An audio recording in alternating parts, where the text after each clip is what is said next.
Henrico Fermo. Estou cansado de teorias. Um físico tem que experimentar. Biografia. Um professor brincalhão.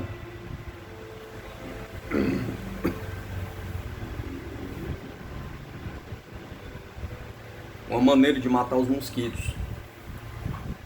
A Real Escola Normal Superior de Pisa, situada no Palácio dos Cavaleiros de Santo Estevão, era um edifício enorme. Era de fachada riquíssima e suntuosa. Esse luxo, porém, era parecido com a maquilagem de uma nobre e velhíssima dama, isto é, limitava-se somente à fachada.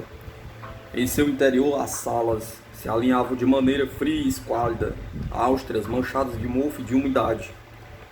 Altas e elegantes janelonas serviam para iluminar as salas de aula e também para contribuir de maneira decisiva a torná-las mais geladas no inverno, deixando passar através de suas fendas e vidros quebrados um frio ainda mais teimoso e cortante do que o experimentado por Fermi em seu apartamento da Via Príncipe Umberto em Roma. Henrico, desde o primeiro inverno passado em Pisa, começou a sofrer novamente de frieiras. Desta vez, porém, ninguém o incomodou quando, recorrendo a seu velho sistema, começou a enfiar as mãos debaixo das nádegas, tentando aquecê-las da melhor maneira possível, para compensar esses meses de frio e de sofrimento. Quando chegou o verão, aconteceu o oposto. De nada adiantou abrir as janelas que davam para o pátio enorme e fachada. Um calor espesso e sufocante parou sobre todo o palácio. Aprisionou-o, apertando de maneira obsessiva e abafante. À noite, Henrique ficava se virando na cama de um lado para o outro, suando sem sono, ouvindo os unidos dos pernilongos que exploravam o dormitório com arrogância e ousadia. Dormia com outros jovens em uma sala enorme.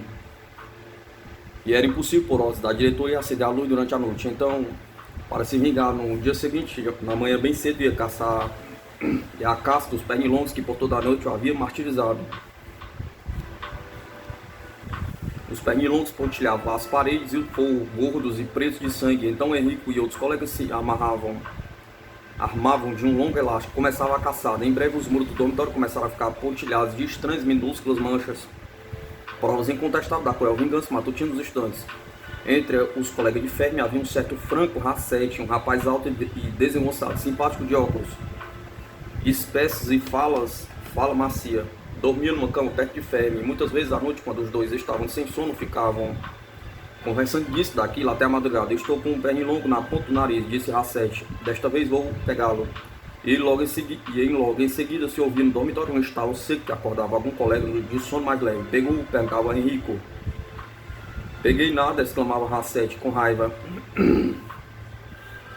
Agora ele está dando voltas em torno da minha cabeça. No fundo do corredor então se ouvia uma voz rouca de sono. Querem parar de falar, querem deixar dormir quem está com sono, sabe que horas são? Incomodamos o excelentíssimo senhor, brincou Rassetti. Por que não resmunga contra os mosquitos ao invés de reclamar de nós? Pergunta. Porque os mosquitos incomodam muito menos do que vocês dois, respondeu o outro. Pelo amor de Deus, fiquem quietos. Então Rassetti saía da cama quietinho, seguindo por Fermi. E os dois se aproximavam, abaixados e protegidos pela escuridão, até a cama do rapaz que havia reclamado. E quando se chegava, Fermi chegava bem em seu elástico mata-mosquito e apontava com cuidado para o pé do colega, que havia recomeçado a roncar baixinho. E Zaquete soltava o elástico de repente. O que foi? Perguntava um guarda do edifício ao outro. Ouviu esse grito? Perguntava. Estão brincando no dormitório, respondia o outro, meio desanimado e bocejando. Vamos? Ou daqui a pouco começarão a brigar e será um inferno. A luta de baldes de água. Uma das brincadeiras preferidas por Fermi era a luta de baldes de água. Essa luta era já uma antiguíssima tradição do colégio. Alguns estudantes haviam conquistado através dela uma fama duradoura que ainda permanecia intacta. Através dos anos todos contavam, por exemplo, um certo Bacali, já diplomado e professor, não se sabia em que cidade, que havia sido um campeão insuperável dessa modalidade de molhar os outros.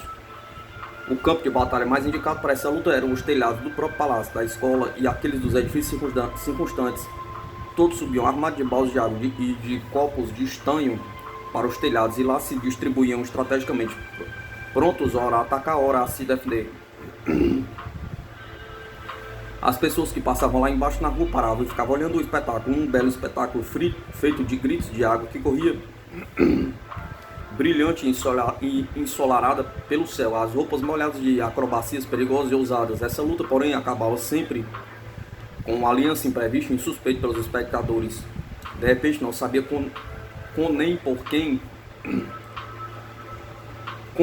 que os dois grupos se lutavam, em luta se aliavam, e o inimigo passava a ser o espectador inocente e curioso, que havia parado na rua para apreciar a batalha. Então os baldes eram esvaziados de repente em direção à rua, em direção aos grupos de curiosos, e comentava aquela estranha luta, e as pessoas corriam para longe, já ensopados e amaldiçoando aqueles malcriados que, ao invés de estudar, inventaram esse tipo de brincadeira de gosto duvidoso. A polícia gritava a alguém: precisamos chamar a polícia. Eles são estudantes, respondia o outro. O que pensa que vai fazer a polícia? Perguntava. As bombinhas fedorentas. Depois Fermi e Rasset inventaram as bombinhas fedorentas. Descobriram uma loja que vende esse tipo de bombinha. E então ficaram fregueses assíduos e bem conhecidos, gastando parte de sua mesada nessa brincadeira. Sem graça para os outros, para as vítimas. Para os dois era uma brincadeira que valia a pena, uma coisa que fazia morrer de rir. Explodiam as bombinhas bem no meio de alguma loja elegante e cheia de gente, e num restante de homens posudos e arrogantes, ou na sala de espera da estação, e depois se divertia ao ver as pessoas correrem para longe, com um lenço enfiado no nariz, tossindo e bufando. Deveriam prendê-los, disse certa vez um guarda, que os identificou por acaso. Que espécie de brincadeira é essa? Perguntava. Nós ajudamos essa gente a sentir seu próprio cheiro, respondeu-lhe Fermi, com cara duro e um sorriso gozador estampado no rosto. Apenas reforçamos um pouco a quantidade desse cheiro, tornando-o mais consistente. Os duelos atrás do cemitério. De vez em quando organizava falsos duelos e andava pela praça, começava a brigar de mentiria. Um ofendia o outro de maneira irremediável e o outro estava esbofeado, e o outro então esbofetava o primeiro. Ousou me dar um tapa, dizia Fermi, com a dignidade ofendida. Ousou fazer isso? Levantaria esse traje com sangue. Estou à sua completa disposição, respondia Rasset, esnobando. Escolha as armas. A espada, dizia Fermi, escolha a espada. Outros amigos que faziam parte da brincadeira arranjavam duas espadas velhas, enferrujadas, encontradas no sótão da escola. Então todos se dirigiam para trás do cemitério, seguidos por um montão de gente intrigada e curiosa. Esse duelo acabava sempre como previsto.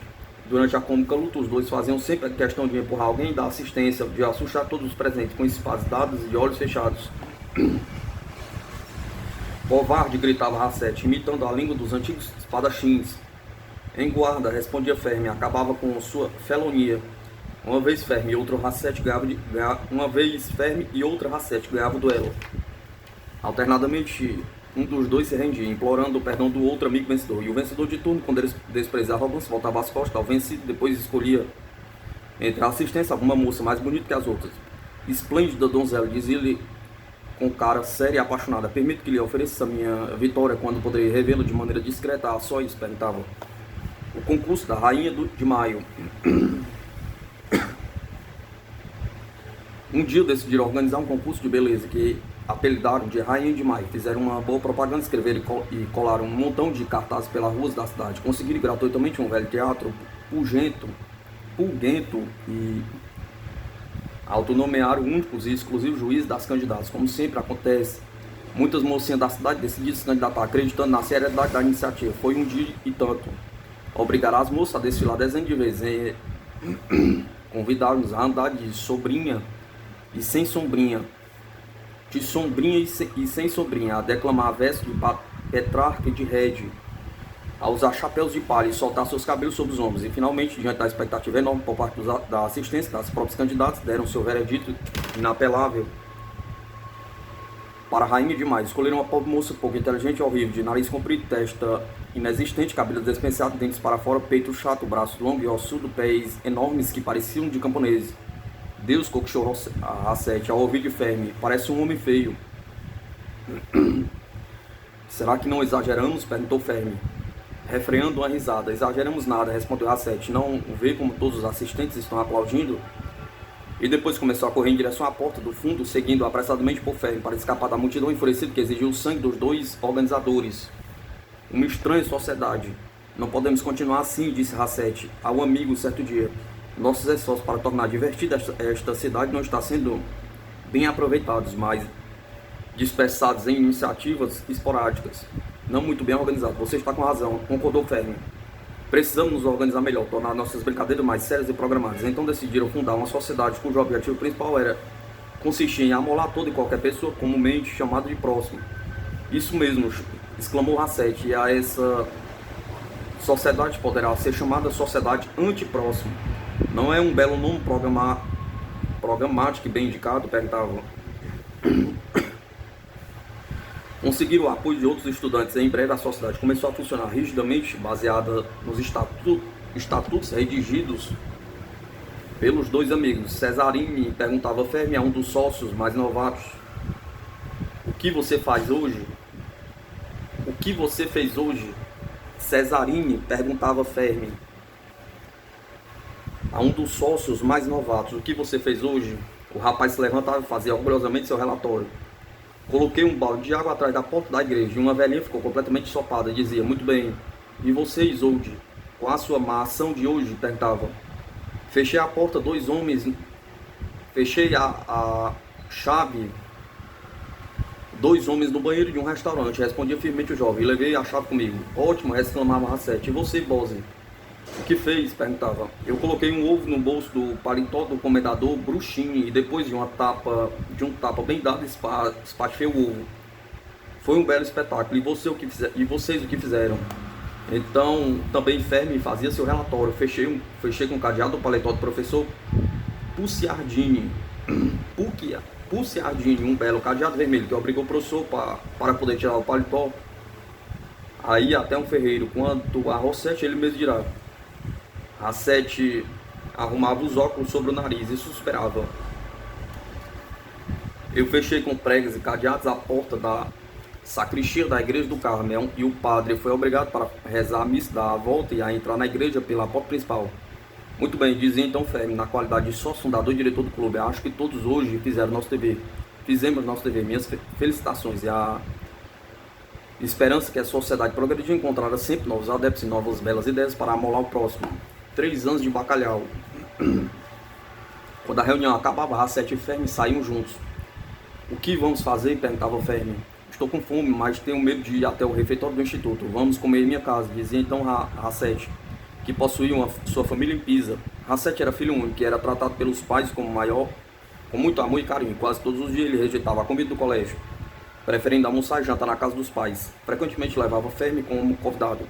E esses dias, para o jovem romano, eram dias de felicidade. Na escola, de fato, era obrigado a comer quase todos os dias bacalhau cozido, condimentado com óleo cru e suco de limão. E por uma razão desconhecida, porém, ele não podia nem sentir o cheiro de óleo cru. Seus almoços e seus jantares consistiam assim de um pedaço de bacalhau seco, temperado com 10 gotas de suco de limão. Está me convidando de verdade? Perguntava esperançoso. Claro que estou, confirmava Racete. Vamos? A senhora Racete tratava Fermi com muita gentileza, preparando-lhe pratos saborosos e variados. E depois, enquanto os dois conversavam na sala, preparavam um cafezinho saboroso e perfumado, que facilitava a digestão e tornava a vida mais bela de ser vivida. Hoje vou dormir em casa, disse Racete certa vez. Não estou com vontade de enfrentar os mosquitos do dormitório da escola. Fermi olhou o relógio e viu que já era tarde. Preciso ir, disse então. Preciso chegar antes de que fechem o portão. Desceu as escadas rapidamente. Acenou ao amigo, fechou o portão atrás de si e depois, com um sorriso maligno, tirou do bolso um belo cadeado amarelo e um monte de parafusos. Em poucos minutos o portão da casa de Racete estava inabalavelmente fechado por dentro e por fora. Amanhã riu para si, todo contente. Franco não poderá sair de casa na hora certa e chegará atrasado para as aulas. Deveria até me agradecer por isso. O diploma de física. No dia 4 de junho de 1922, Fermi conseguiu seu diploma de professor de física com um belo trabalho sobre os raios Röntgen. Um trabalho perfeito, conciso, extraordinariamente rico e exato, que lhe valeu um magna cum laude. Por causa disso, esperava as felicitações da banca examinadora, mas todos os professores o encararam com não concordância e até com um certo desprezo, me acham antipático, disse Fermi a Racete. Também ele, entre os diplomados, por que será que não gosta de mim? Perguntava. Acho que não esqueceram suas brincadeiras, respondeu o amigo. Esses professores não têm capacidade para apreciar uma boa brincadeira. O programa de Henrico voltou imediatamente para Roma e os pais organizaram até uma pequena festinha em sua homenagem. Afinal, era o prêmio da família Fermi a conseguir um diploma e se tornar um professor. A mãe foi até a venda mais próxima e voltou com um montão de pacotes. Frangos doces, uma garrafa de champanhe, fritos e petiscos variados. Foram convidados os amigos e os vizinhos, e a noite transcorreu animada e alegre. Fermi, a convite da irmã e de suas amigas, tentou se exibir num joguinho de papel de tesoura, procurando imitar a Sete. Um amigo de Pisa, de fato, sabia fazer de maneira extraordinária esse joguinho. Pegava uma folha de jornal qualquer, dobrava 2, 4, 8, 10 vezes, depois por poucas tesouradas bem dadas, transformava a folha em fileiras de bichos, de homenzinhos, de objetos estranhos e engraçados. Ele tentou fazer a mesma coisa, mas o que saiu de suas mãos foram pedaços de papel mal cortados, que sujaram o tapete da sala. Que brincadeira é essa? Perguntou o pai. Não tem graça nenhuma. Acho que errei, ele disse, meio sem jeito. Mas é um belo jogo de sociedade. O senhor tinha que ver como meu amigo conseguia tirar das folhas coisas engraçadas. O que interessa agora, respondeu-lhe o pai, é saber quais são as suas intenções para o futuro. O que pretende fazer? Perguntava. Vou ser professor de física, ele disse. Sou professor de física. E o que mais poderia fazer? Perguntou. E como pretende encontrar um emprego? Já fez alguma inscrição? Ainda está se movimentando para isso? Perguntava. Ainda não, ele disse, mas na semana que vem visitarei o Instituto de Física de Via Panisperna. Lá pedirei conselhos ao senador Corbino. Falaram-me muito bem dele, diz que é um homem bondoso, sempre pronto a ajudar os jovens inteligentes e esforçados. Você é um jovem inteligente e esforçado? Perguntou o pai. Inteligente sou com certeza, ele disse. Quanto ao esforçado, farei o possível. O encontro com Corbino.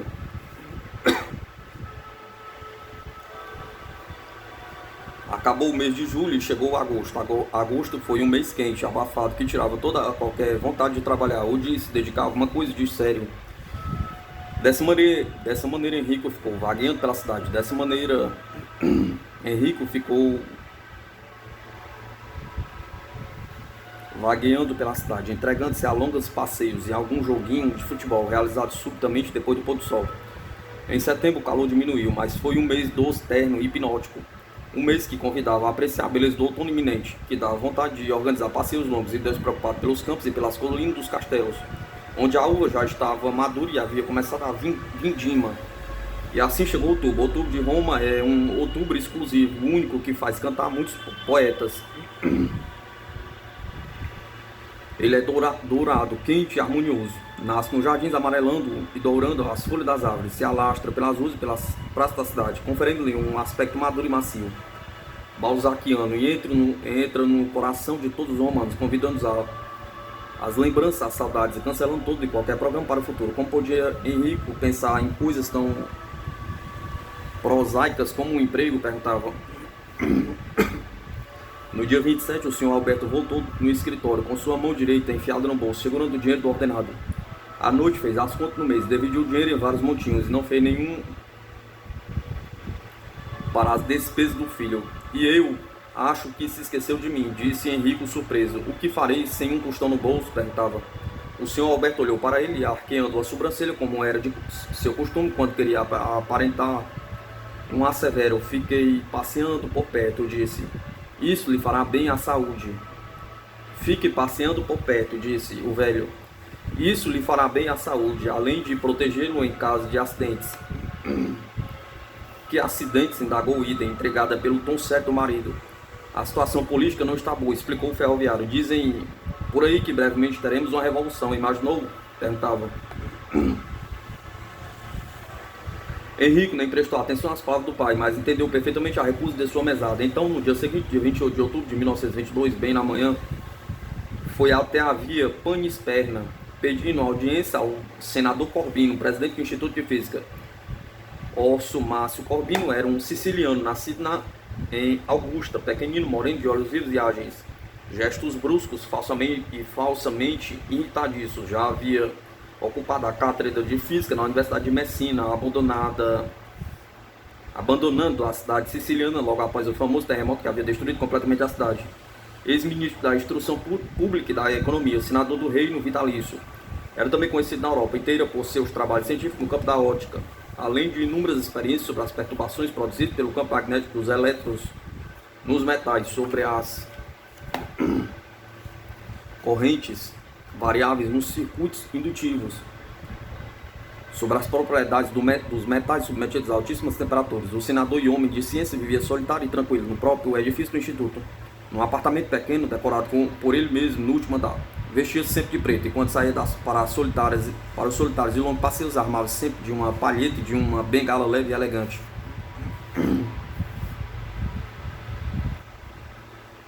Quem cuidava dele era um certo Lodovico Sanchi, porteiro, guarda, administrador e facton do Instituto. Factonton do Instituto, que morava no apartamento logo à esquerda do portão principal. Esse Zaquim parecia pertencer ao Instituto de Alma e Corpo. Seu avô havia sido curador dessa instituição e seu pai preparador e secretário. O Instituto mantinha a tradição do Zaquim, de pai para filho, assimilava-se de maneira total e completa, tornava-se parte integrante do edifício. Quando Fermi se apresentou em via Panisperna, foi logo introduzido pelo próprio Zaquim no escritório do senador. Corbino olhou para ele, fez-lhe algumas perguntas genéricas, depois algumas mais complicadas, e Fermi respondeu de maneira agradável, modesta, pedindo alguns conselhos dos quais necessitava e outros que não precisava. Corbino gostou do jovem. Sua intenção era lecionar física, disse-lhe, e naturalmente espera de mim alguns bons conselhos. Muito bem. Você deverá fazer uma longa e proveitosa viagem. Que viagem, excelência? Perguntou Fermi, surpreso. Uma viagem para a Alemanha, precisamente em Göttingen, explicou o senador. Lá existe uma boa escola, existem professores que estão levando a física para limites nunca antes atingidos. Isso lhe será extremamente útil. O senhor acha, excelência? Perguntou. Naturalmente, poderá também não ir para Göttingen, prosseguiu Corbino. Nesse caso, poderá arranjar um emprego numa das tantas universidades do país, começando a lecionar o pouco que sabe, sem nenhuma oportunidade de fazer carreira, sem nenhuma oportunidade de sair da mediocridade. É isso que você quer? Perguntou. Claro que não, excelência. Muito bem, então faça o que eu digo, vá para Göttingen e lá entre em contato com o professor Bohr. Hoje é considerado, se não o maior, um dos mais adiantados físicos de todo mundo. Em Göttingen, pelo que sei, está sendo formada uma nova geração de cientistas. Gente que leva a sério sua profissão e que ainda dará ao mundo coisas novas e inesperadas, total e maravilhosamente belas. Belas? Perguntei. Belas, meu caro, o que existe mais belo do que a ciência? Ela é fruto de uma indagação constante, de uma pesquisa árdua e nunca completada. É fruto da inteligência do homem, fruto de suas descobertas, de seu suor, de seu trabalho, de seus conhecimentos, de seu saber. É como todas as coisas que não são dadas aos homens gratuitamente. Ela proporciona grandes satisfações e grande prazer. Ora, algo que dá satisfação e prazer, porque não pode ser chamado de belo? Perguntava. Henrique não sabia e as poucas dúvidas que tinha a respeito preferiu não externá-las. Melhor ficar quieto, caladinho e condescendente. O conselho de viagem parecia até bom. Faria uma bela viagem, conheceria outro país, outra universidade, outros professores e outros colegas. O único problema consistia em convencer o pai a financiar essa estada no exterior. Mas com jeitinho, expondo convenientemente as razões, talvez conseguisse convencê-lo. O pai era caladão e sisudo, severo, mas sempre o havia ajudado e gostava dele, tinha certeza disso. Faria qualquer coisa para ele, para lhe facilitar a vida e o futuro. Acho que seguirei seu conselho, excelência. Disse ao senador o homem de ciência. Sim, acho que irei para Göttingen procurar. Suas palavras foram interrompidas pela brusca entrada na sala de um homem extremamente agitado. Corbino olhou para ele de maneira interrogativa. O que aconteceu, Zaquim? Perguntou. A revolução, senhor, gritou o homem. Acho que estamos em plena revolução. O homem está sendo ocupado pelos fascistas. As ruas estão cheias de homens vestidos de preto, armados de mosquetões, facas, pedaços de pau e tudo quanto serve para machucar alguém. Ora, exclamou Corbino. Dirigiu-se à janela, seguindo imediatamente por Zaquim e por Fermi, e os três viram passar pela via Panisperna um manípulo de fascistas arrogantes e espalhafatosos. O que eles querem, excelência? Perguntou Zaquim, que era o factonton do Instituto, servindo nele como guarda, administrador, porteiro e secretário particular do senador siciliano. O que será que eles pretendem? Perguntava. Pretendem governar a Itália, respondeu Corbino. Já ameaçaram essa marcha sobre Roma, agora decidiram agir, mas não conseguirão, exclamou Zanchi, num tom entre a esperança e a constatação. O governo, a polícia, as forças armadas o impedirão. Ninguém os impedirá, sentenciou Corbino. Onde está o nosso governo? Temos apenas um governo de inconcludentes, de pobres homens que não sabem o que fazer, viciados e corruptos, ineptos e sem visão política. Sem programas econômicos, sem nada que possa combater o fascismo. A polícia é insuficiente para refrear os adeptos desse movimento revolucionário, desse novo e revolucionário movimento. As forças armadas dependem do rei. E o que fará o rei? Pergunta. O que fará? Perguntou Fermi, intrigado. O rei não fará nada. Acho que ele também está cansado desse governo que parece de paralíticos que falam de democracia confundindo-a com a desordem e o caos. Corbino bateu com o punho fechado na palma de outra mão. Depois levantou seus olhos vivos e brilhantes para Fermi e Zanchi. Querem saber o que acontecerá? Perguntou. O rei nomeará o chefe dos fascistas primeiro-ministro. E esse tal de como se chama? Esqueci o nome. Mussolini, disse Zanchi, auxiliando a memória do senador Benito Mussolini. Isso mesmo, continuou Corbino. Esse tal de Mussolini começará a governar a Itália. E talvez teremos um governo de verdade, que sabe o que quer e o que é necessário fazer. Um encantador jogo de futebol, a permanência em Göttingen.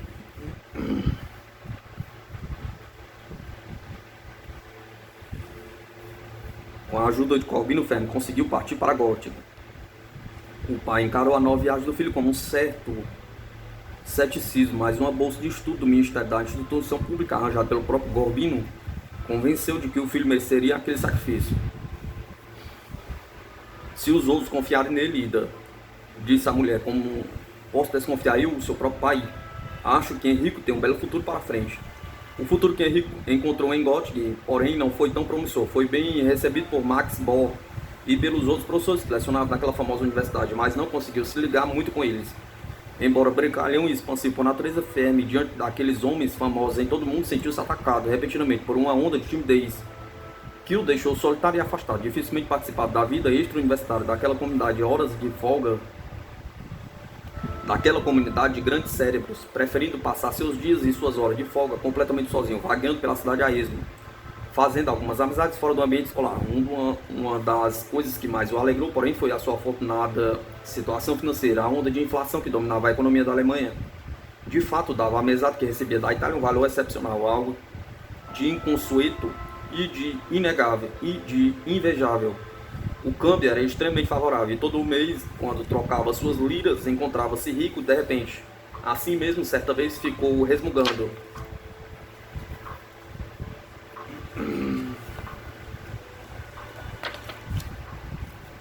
Se tivesse esperado para trocar parte de minha mesada no fim do mês, disse a um amigo, teria arranjado um câmbio mais favorável. Praticamente perdi um montão de dinheiro. A inflação do marco é tão galopante que o câmbio torna-se sempre mais favorável às liras de semana a semana, mas vou fazer umas boas economias. E com elas finalmente conseguirei satisfazer um dos meus antigos sonhos. Que sonhos? Perguntou o amigo, entregado e prevendo algo de excepcional. Comprar uma bicicleta. Ele respondeu todo contente. Comprarei uma bicicleta do último tipo e toda lustrosa. E quando voltar para a Itália, a levarei comigo. Não é um bom negócio? Perguntava. O que Fermi levou de Göttingen?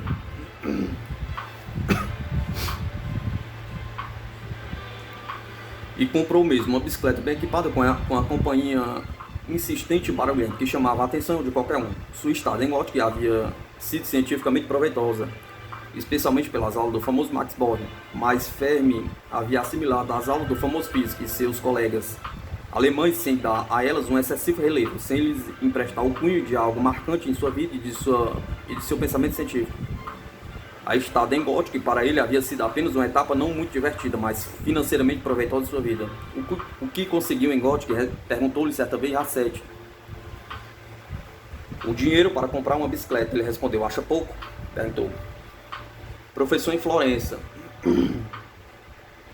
Voltou para a Itália em meados de 1923. No mês de outubro, no mesmo ano, apoiando-se na simpatia que o senador Corbino sentia por ele, Fermi conseguiu ser nomeado professor para um curso de matemática na Universidade de Florença. Não era um grande emprego nem algo definitivo, apenas um passo à frente para conseguir um emprego de maior responsabilidade e melhor remuneração.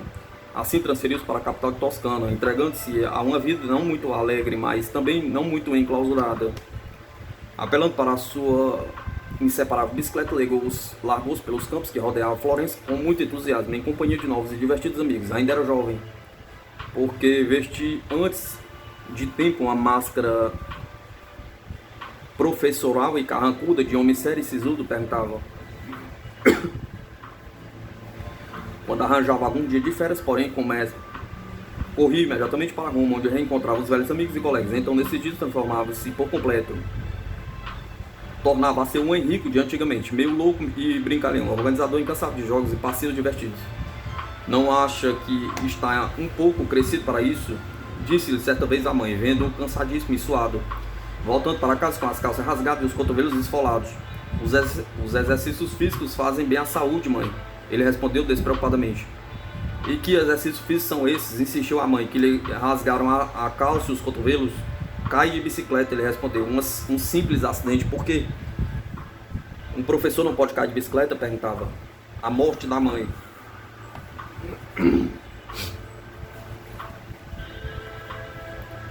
Na primavera de 1924, Henrico recebeu um telegrama do pai. Volte para Roma, dizia o lacônico texto. Mamãe doente. Ele ficou com o telegrama na mão, sem saber o que fazer. De improviso, foi assaltado por uma ânsia estranha, diferente, por uma inquietação que logo deixou nervoso e irritadíssimo. Imaginou o pior. A mamãe morreu, pensou. Depois forçou-se a encarar a situação com uma visão um pouco mais otimista. Não, se a mamãe estivesse morta, concluiu, o papai teria me avisado. Teria me dado a notícia claramente. O papai é objetivo, pouco disposto a amenizar qualquer situação com palavras. No mesmo dia, correu para a estação e viajou para Roma. Enquanto chegou ao velho e nobre palácio da via Príncipe Humberto, subiu a escadaria correndo, pulando os degraus de 3 em 3. E depois ficou diante da porta do apartamento com a respiração grossa, temeroso de entrar. O apartamento estava silencioso, tranquilo com seu aspecto de todos os dias. Não tinha acontecido nada de irreparável. Mamãe não podia estar morta, mas morreu. Ida morreu na mesma tarde da chegada de Henrico. Estava deitada em sua cama alta, que parecia um altar, pálida, branca e com os próprios lençóis. Quando ele entrou, Ida abriu os olhos, olhou para ele mansamente, com um olhar apagado e distante, que nem parecia o dela, e depois fez um pequeno gesto com a mão, para que ele se aproximasse. Henrique segurou a mão magra da mãe. Apertou-a levemente e sentou-se na beira da cama. Mãe, disse baixinho. Ela não respondeu, apenas esboçou um sorriso, esticando os lábios ressecados. Morreu logo após o pôr do sol, enquanto caía sobre Roma uma noite doce e aveludada. E todos os sinos da cidade tocavam com Ângelos, triste e internado. Por que estão tocando? Ele gritou. É essa a hora de tocar? Perguntava. O luto de Henrico. Como de costume, Henrique vestiu-se de preto, um belo terno de luto que não combinava com seu rosto, que lhe dava um aspecto entre o ridículo e o azarento.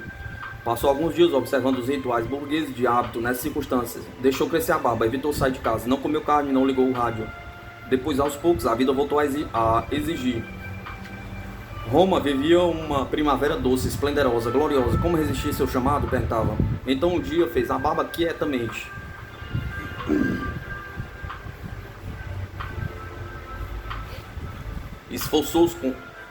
Enforcou-se com uma gravata preta, mandou que Maria passasse o ferro, seu terno, devolvendo-lhe o vínculo perdido, lustrou seu sapato, desceu para a rua, ultrapassou as 2 estátuas nuas de mármore, desceu a bela escadaria de pedra que dava para a via Príncipe Humberto e devolveu-os timidamente à cidade. Fez um rápido passeio que serviu, porém, para lhe tirar a ferrugem por dentro. No dia seguinte, encumpridou esse passeio e no terceiro dia voltou a saborear novamente o prazer de viver. Esqueceu-se da morte e do luto. Encaixou a lembrança da mãe entre as coisas boas do passado, perdido para sempre. Recomeçou a frequentar os amigos. Ainda podia ficar algumas semanas em Roma. Havia conseguido uma longa licença da universidade por causa do luto na família, e essas poucas semanas que ainda tinha à disposição, ele pensou em aproveitá-las para se recuperar inteiramente. Então forçou-se a acompanhar os amigos nos longos passeios de sempre, colaborou ativamente em suas brincadeiras e até jogou futebol no campinho de várzea romana. Como sempre, não marcou nenhum gol, mas foi considerado por todos o atacante mais agressivo e inteligente do time. Depois, um dia, conheceu Laura Campon, o primeiro encontro com Laura.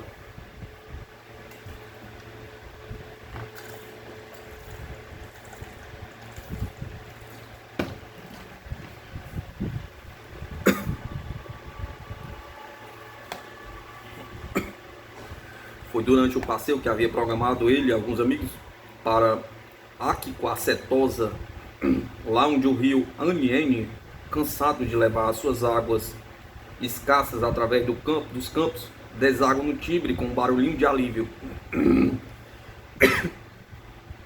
Levaremos água para comer, disse Fermi aos amigos, e passaremos um belo dia de paz e descanso ao ar livre, e cada um levará uma moça para tornar o dia mais interessante. Você levará sua irmã? Perguntou-lhe o amigo. Levarei, ele respondeu, e você não se esqueça de levar também uma bola. No dia seguinte, reuniram-se todos em Piazzali Salário, no ponto de parada do bonde que deveria levá-las para Aquicquacetosa. Fermi chegou um pouco atrasado, com uma cestinha debaixo do braço, contendo pãezinhos, queijo, maçã, ovos duros, mas sem a irmã ao lado. E Maria? Perguntaram aos amigos. Maria estava com dor de cabeça, mentiu Henrico, e não quis enfrentar o passeio. Mas acho que as mulheres não estão faltando, não é? Riu todo contente, vendo que cada um havia levado consigo as irmãs e as amigas das irmãs. Educadamente foi apresentada pelos outros aos 9 membros da turma. Este é Henrico Fermi, mocinhas, disse um deles. E essa é Ana Pichermi. Essa é Otávia Piscine. Essa é Laura Capon. Essa é 3 pontos. Laura é uma mocinha de cabelos compridos, um sorriso inteligente, 2 olhos negros e vivos que pareciam estar sempre sorrindo. Muito prazer, ele disse. Nunca nos conhecemos antes, não é? Não, ela respondeu, nunca. Quando chegou o bonde, todos o invadiram, gritando, correndo, abolando os outros passageiros. Sem querer, Fermi encontrou-os perto de Laura. Quantos anos tem? Perguntou-lhe distraidamente. 16, ela disse. E você? Eu tenho 23, por quê? Porque o que? Ela retrucou. Apenas perguntei sua idade, assim como você perguntou a minha. Ah, diabo, pensou a moça, esse rapaz é antipático e ridículo. Antes de mais nada, vai para um piquenique vestido de preto, com gravata e tudo. Por que será que não veio também de chapéu? Perguntava. Deu-lhe uma olhada curiosa. O jovem tinha pernas curtas, pescoço para frente, ombros arredondados, cabelos negros e não muito cuidados, pela pele escura que parecia um árabe. Seus lábios eram finos, sem carne, e quando sorria mostravam os dentes gozados, diferentes. O que havia de estranho nos dentes dele? Perguntava. À primeira vista não conseguia identificar o defeito, depois percebeu. Bem na frente de outro dente, o rapaz tinha ainda um dente de leite, todo torto e minúsculo. Onde encontraram um tipo assim? Perguntou a si mesmo. Como será que este camarada veio parar no meio da turma? Perguntava. Quando chegaram a Aquicquacetosa, escolheram um belo campo para o piquenique, e Laura, para o seu grande espanto, viu que era Fermi quem decidiu o que tinha que fazer, onde sentar, onde preparar o lugar do lanche, onde brincar. Parecia o chefe, o dono da turma, e todos obedeciam sem piar, sem resmungar, completamente hipnotizados por esse jovem estranho, cuja chatice, de certo modo, era até ridículo e divertida. O que vamos fazer? Perguntou um dos rapazes depois do lanche. Vamos organizar um jogo de futebol, sentenciou Fermi, apossando-se da bola trazida pelos colegas. Você, Pichermi, formará um time com sua irmã, Márcio, Marco, Mário e Catarina, e eu ficarei com Sandro, Ana, Laura e Piscine. Eu não vou jogar futebol, protestou Laura. Esse não é o jogo para mulheres. Claro que é, ele disse. E se não é, será. E depois deu as ordens necessárias para organizar o jogo. Sandro, arrume os gols com 2 pares de estacas. E você, Mário, tira as pedras do meio do campo. Laura ficou sem jeito. Você jogará no gol, ele disse, sem deixar que a moça completasse a frase. Você não sabe jogar, sabe? Então, quem não sabe deve jogar no gol. Será nosso goleiro. E tenha cuidado, não deixe passar nenhuma bola, pois a responsabilizarei por cada gol que sofremos. Ela falava. Sabe o que deve fazer?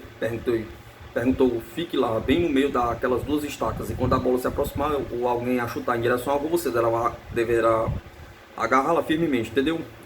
Não deixe que ela passe no meio das 2 estacas, morra, mas faça isso. Ela perguntava. Ah, estava esquecendo, você poderá pegar a bola com as mãos, você é o goleiro, entendeu? E depois, pouco gentilmente, deu-lhe um empurrão, mandando-a para a sua posição. Laura ficou uma fera, pelo menos por dentro. o que achava aquele cara que ela jogaria futebol, perguntava, e que acataria ordens dele, perguntava. Depois percebeu que todos estavam de acordo e entusiasmados, que todos obedeciam àquele ridículo jovenzinho, todo posudo, cheio de si, bem autoritário. Queria protestar, mas não queria, ao mesmo tempo, ser considerado uma estraga-festas. Então, engolindo a raiva, dirigiu-se para as duas estacas, colocando-se bem no meio delas, e lá ficou, firmemente decidido a não pegar uma bola e deixar envenenado de raiva o capitão do time. E o jogo começou, foi um jogo e tanto. O Henrico lutou bravamente lá na frente, fazendo o possível e impossível para chutar aquela bola meio murcha entre as estacas adversárias. Infelizmente sem resultado. Ora um adversário ele tirava a bola no último instante, ora ele errava o chute, ora o goleiro, o adversário representado pela irmã de Picherny, fazia uma defesa digna de aplauso. Vamos, rapaz, ele gritava todo entusiasmado, em vermelho de suor, precisamos ganhar. Os outros não entendiam porque precisavam ganhar a todo custo. Era uma brincadeira, um passatempo, não era? Perguntavam. Não era para Henrico, era a coisa mais importante do momento. Nem a vida do Papa em pessoa valia essa vitória. E quando, pouco depois, alguém lhe passou a bola, ele apertou os dentes, carregou-os mentalmente de coragem entusiasmada e partiu com um foguete em direção à irmã de Picherny. Driblou um adversário, deu um chute na canela de Catarina, que começou a gritar. Afastou com o cotovelo o próprio Picherny e finalmente encontrou-se numa posição favorável para marcar o tão esperado gol. Deu um chute potente, glorioso, único que acertou simultaneamente a bola. A grama e um torrão amarelado. A bola se perdeu perto do rio Aniene. A grama recaiu mansamente sobre o campo e o torrão entrou pelo gol. E ele ficou sem a sola do sapato. Deus, exclamou, e agora? Perguntava. Bem feito, riu Laura, olhando de seu gol o desespero de Henrico. Graças a Deus o jogo terminou.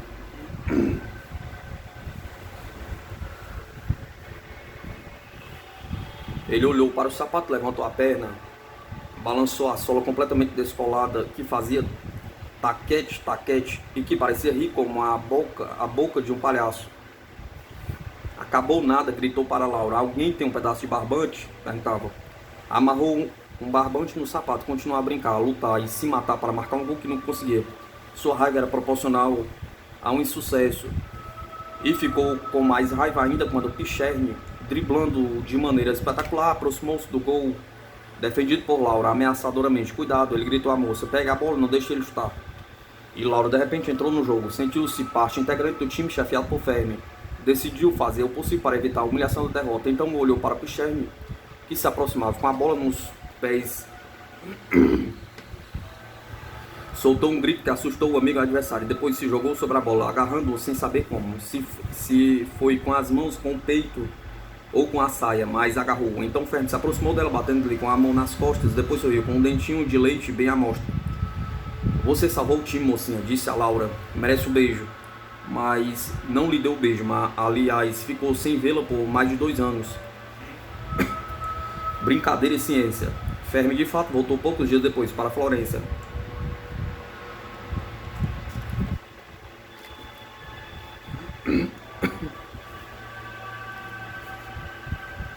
Foi morar numa pensão em Arcetri, perto da capital toscana, e lá tentou viver à sua maneira, conseguindo esporadicamente. Um dia, porém, em Florença chegou também Rassetti, nomeado para um curso de matemática na universidade. Assim, os dois velhos amigos recomeçaram a vida de sempre, cheia de brincadeiras e de longos passeios. Naturalmente, a nova posição social dos dois professores de física e de matemática limitou suas brincadeiras a algumas inocentes manifestações, suas sem graves consequências para as vítimas. Eram brincadeiras leves, sem maldade, que propiciavam quatro risadas e a quebra da monotonia do instituto. O que vamos fazer amanhã, Henrico? Perguntava Rassetti ao amigo. Vamos pôr lagartixas nas panelas da cozinha? Dizia Fermi. As cozinheiras morreram de susto. Está bem, aprovava Rassetti, de acordo. Então, depois das aulas, que davam sempre de maneira divertida, mas exemplar, os dois amigos se adentravam pelos campos à procura dos lacertílios campestres. Esses bichos eram pequenos sáurios esverdeados, agilíssimos, que gostavam de ficar sobre as pedras e os muros. Aproveitando o calor do sol, os dois se armavam então de uma longa haste vegetal flexível, fininha e forte, que tiravam de uma flor do campo, faziam em sua ponta um nó corredio e depois ficavam vasculhando todas as pedras e os muros vizinhos. Lá está uma, gritava baixinho Racete, fique quieto que vou me aproximar dela por trás. Fermi então se agachava mansamente, enquanto Racete andava rápido por entre as moitas de sarça, com sua arma vegetal bem empunhada e ameaçadora. Chegava perto do bichinho, esticava o braço, aproximando do laço da cabeça do sário, tentava enforcá-lo, mas a lagartixa, com um rápido pulo, fugia muito numa fenda entre duas pedras, deixando Racete furioso e desiludido. Escapou? Perguntava Fermi, ainda agachado atrás de um murinho. Escapou, confirmava Racete, evidentemente chateado. Após a captura de uma ou duas lagartixas que aguardavam numa cestinha bem tampada, os dois se sentavam à sombra de alguma árvore folhuda, conversando preguiçosamente, meditando sobre sabe Deus o que, de vez em quando cochilando docemente. Foi durante uma dessas longas meditações que Fermi um dia cutucou com o pé Racete, esticando ao seu lado, com a cabeça apoiada sobre as mãos entrelaçadas. Franco chamou.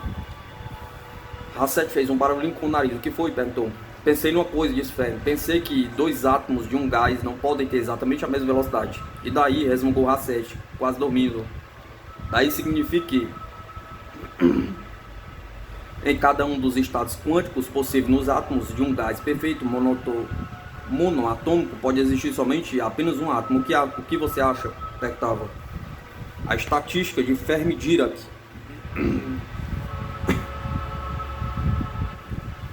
A partir desses pensamentos nascidos no ócio e na doçura dos campos de Arcetri, Fermi elaborou e escreveu seu primeiro trabalho, o que chamou de quantização do gás perfeito monoatômico.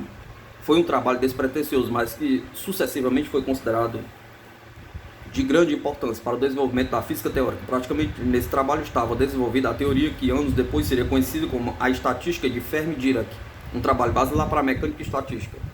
A casa sobre a colina.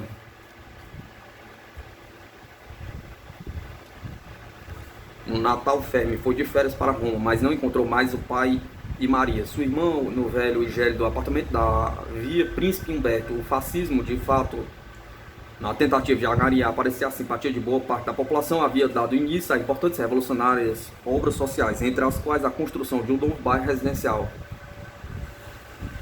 chamado de Città Giardino Aniene, destinado aos funcionários públicos mais importantes. O senhor Alberto, que já ocupava o alto cargo de chefe da divisão do Ministério das Ferrovias, havia sido contemplado com uma bela casa, cômoda, ensolarada e aconchegante. O bairro tomava uma colina inteira. Para chegar até a nova residência dos Fermi, era necessário enfrentar uma rua íngreme e tortuosa, inspirada e infindável, ou se submeter ao sacrifício de subir uma longa sequência de escadarias, todos de tijolos avermelhados. Por essa escadaria chegavam-se até o topo da colina, desembocando bem na frente do número 12 da via Monginervra.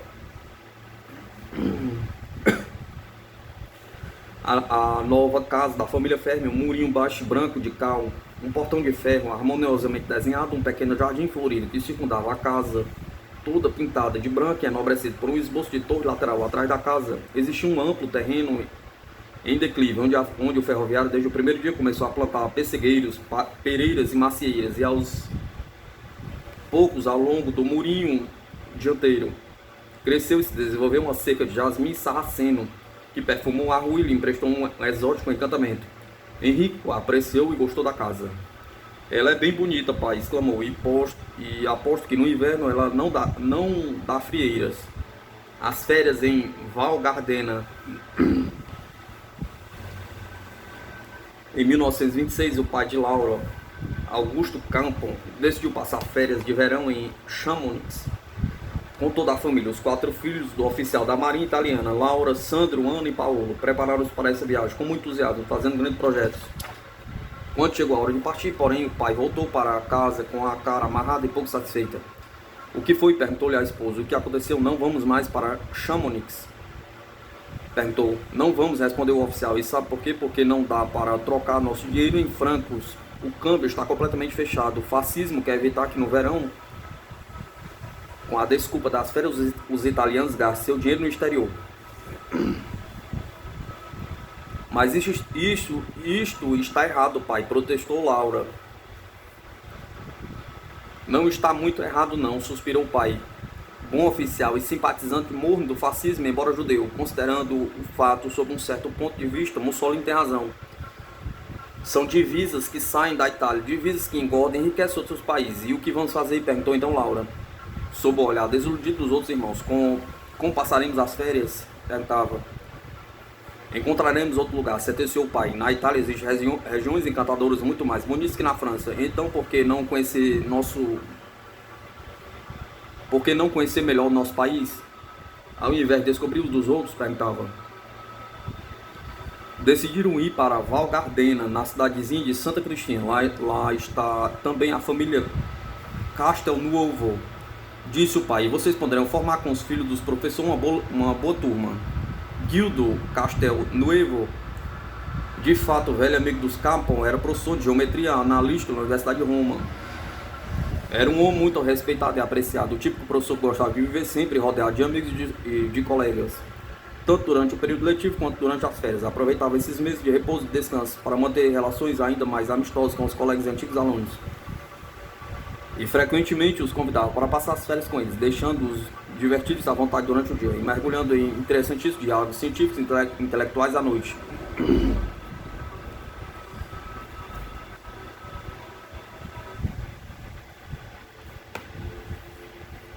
Foi assim que os 4 irmãos Capon, juntamente com o pai e a mãe, foram para Santa Cristina. Lá hospedaram-se num belo e confortável hotel e logo começaram a viver com entusiasmo e prazer essas tão esperadas férias. Alguns dias depois, porém, Laura e os irmãos foram visitar a família Castelnuovo em seu amplo e confortável chalé, alugado a poucos quilômetros da cidade. E Gina, a filha do professor, ficou muito contente com essa visita. Graças a Deus, exclamou. As férias estavam se tornando maçantes. Somos apenas 3 jovens aqui na chalé. Eu, Cornélia, que é cunhada de um amigo do papai, e Túlio Live Civita, que é professor, mas assim mesmo um rapaz alegre e jovial. 3 jovens no meio de muitos velhos, imaginou? Perguntava. Por que não se juntam permanentemente à nossa turma? Perguntava. Poderíamos organizar boas discussões, muitas brincadeiras, nos divertir de maneira maravilhosa. Daqui a poucos dias chegará também Enrico Fermi, e ele é tão divertido. Fermi, disse Laura, meio entregado. O que ele é? Perguntava. É um professor de física, respondeu a amiga. O papai disse que é um dos 7 mais privilegiados da Itália e que fará uma brilhante carreira em seu campo. Mas nem parece um professor, acredite. Durante as férias ele não gosta de falar de matemática ou de física ou de escola em geral. Ele gosta mesmo de se divertir, de incentivar e organizar brincadeiras. Acho que o conheço, murmurou Laura. Não é um homem baixinho de pernas curtas que parece sempre correr atrás de sua própria cabeça, projetado de maneira esquisita para frente? Perguntava. Isso mesmo, riu Gina. Onde o conheceu? Perguntou. Uma vez jogamos no mesmo time de futebol, explicou Laura com uma risada. Eu salvei um gol, certo, e ele perdeu a sola do sapato, mas ele é muito autoritário, até um pouco antipático, não acha? Perguntava. Está completamente errado, minha cara, exclamou o amigo. E se conhecê-lo bem, ele se torna imediatamente simpático. Ninguém melhor que ele sabe organizar excursões e brincadeiras. Nisso é um gênio. Um gênio intragável, comentou Laura. E também um tanto ridículo. É capaz de chegar aqui em Val Gardena, vestido de terno preto, com camisa de colarinho, gravata e chapéu, de aba dura, você vai ver. Ao contrário. 2 dias depois, Fermi chegou a Santa Cristina, vestido um belo paletó tirolês, sobre umas calças azuavo. E suas perninhas curtas e gorduchas fizeram a alegria de Laura, de Ana e de Cornélia. Ora, ele disse, ao reconhecer Laura, como vai meu portentoso goleiro? Perguntou. As qualidades de Enrico.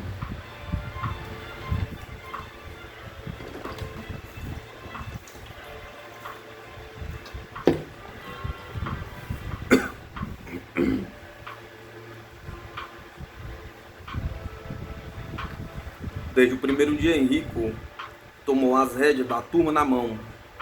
Todo e qualquer programa era por ele inventado, organizado, executado, aprovado ou recusado. O que faremos amanhã? Perguntava Cornélia. Todos ficavam quietos, olhando para Fermi e transferindo a responsabilidade da decisão. Então ele abaixava a cabeça, depois a levantava para o alto, com a procura de inspiração, e finalmente sentenciava. Amanhã iremos para Valunga. Ana, a irmã de Laura, dava um olhar dela para a tal da Valunga, que entrevia pela janela e suspirava. E quantas horas precisamos ainda para chegar nesse belo vale? Perguntava. Ele então se aproximava da janela do chalé, olhava para Valunga, depois cobria o olho esquerdo com o polegar da mão direita, apertava e franzia as sobrancelhas e fazia mentalmente seu cálculo. 2 horas na ida e 2 horas e meia na volta, dizia. E como você fez esse cálculo? Perguntava Túlio Leve Civita, intrigado. Ora, é simples, ele respondia. Medi a distância, daqui até Valunga. Existem 10 quilômetros e poucas centenas de metros. Portanto, mantendo uma média de 5 km por hora na ida e de um pouco mais na volta, gastaremos no total 4 horas e meia de viagem. E como você conseguiu calcular essa distância de maneira tão fenomenal? Perguntava Ana, a mais descrente e cética da turma. Assim explicava Fermi, enfiando o polegar da mão direita diante do olho esquerdo. É um sistema inventado por mim, que nunca falha. Posso calcular a distância de qualquer coisa com esse método. Estão vendo, por exemplo, aquele pico lá no horizonte? À esquerda? Perguntava. Muito bem. Quer saber quantos quilômetros nos separam dele? São exatamente, ficava um pouco com o polegar na frente do olho, depois dava a resposta. São exatamente 38 km, 100 metros e mais 100 metros a menos. É incrível, explodia Laura, uma tapeação incrível. E aquele pássaro que estava voando lá entre aquele pinheiro e a igrejinha, ele continuava imperturbável e seráfico. Sabem a quantos quilômetros horário está voando? Perguntava. Está voando espere um pouco. Está voando a 25 km por hora, isso mesmo, a 25 km por hora. E o pinheiro de onde ele partiu tem exatamente 14 metros e poucos centímetros de altura. Satisfeitos? Perguntava. Estaríamos satisfeitos se pudéssemos controlar suas afirmações, retrucava Ana. Eu afirmo, por exemplo, que o pinheiro mede 16 metros de altura e que o pássaro está voando a velocidade de 22 km horários. E daí, como vai controlar? Bobagens, ele respondia. Como duvidar do que eu afirmo? Ele perguntava. Eu tenho prática nessas coisas. Eu sou Enrico Fermi. Ainda não entenderam? Perguntava. A inteligência de Enrico. Aos poucos eles entenderam. Foram para Valunga e demoraram exatamente 2 horas na ida e 2 horas e meia na volta. E por brincadeira mediram um pinheiro e a árvore tinha exatamente 14 metros e 20 centímetros de altura. Isso forçou sua influência sobre a turma. Tudo o que ele fazia era melhor e mais bem feito. E se não era, todos estavam de acordo que o melhor não podia ser feito. Possui uma espécie de fascínio estranho, uma espécie de encantamento que subjugava os outros, que os deixava completamente dominados. Amanhã escalaremos o pico daquela montanha, ele dizia, e todos também, aqueles que estavam sem muita vontade de escalar montanholas, diziam sim, e com muito entusiasmo. Ele dava o exemplo com suas perninhas curtas, abriam caminho uns aos outros, incansável, sempre em movimento, tagarelando disso, daquilo, dando conselhos a quem precisava e a quem não precisava, exortando os mais preguiçosos, ajudando os mais fracos. Quando chegavam em cima da montanhola, todos menos ele estavam cansados e suados, quase mortos, com as pernas insensíveis e o coração disparado. Mas você, disse-lhe um dia Cornélia, você nunca se cansa? Perguntava. Claro que não, ele respondeu, o meu coração é especial. Especial? Perguntou Laura. Especial, ele confirmou, agarrando uma mão da moça e encostando sobre seu peito. Veja, ele bate normalmente, meu coração é mais resistente do que o dos outros. Ah, disse Laura, vermelho de raiva, você é todo especial, não é? Perguntou. Sou, ele disse, todo sério, sério. Também meus olhos são especiais, querem ver? Quem consegue enxergar aquele pássaro lá, bem no fundo do vale, pousando numa pedra perto do riacho? Perguntava. Todos olharam para o fundo do vale, mas não conseguiram ver nem o pássaro nem a pedra, e quase nem o riacho. Estão vendo? Ele então disse, todo contente. Eu consigo enxergar mais longe, eu sou especial. Também sua inteligência é especial, não é? Retrucou Laura. Claro que é, ele confirmou. Existem 4 categorias de pessoas. A categoria das pessoas de inteligência inferior à média.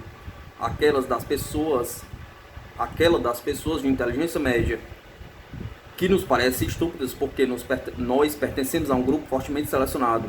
Uma terceira que compreende as pessoas inteligentes. Uma 4ª categoria, aquela das mentes superiores.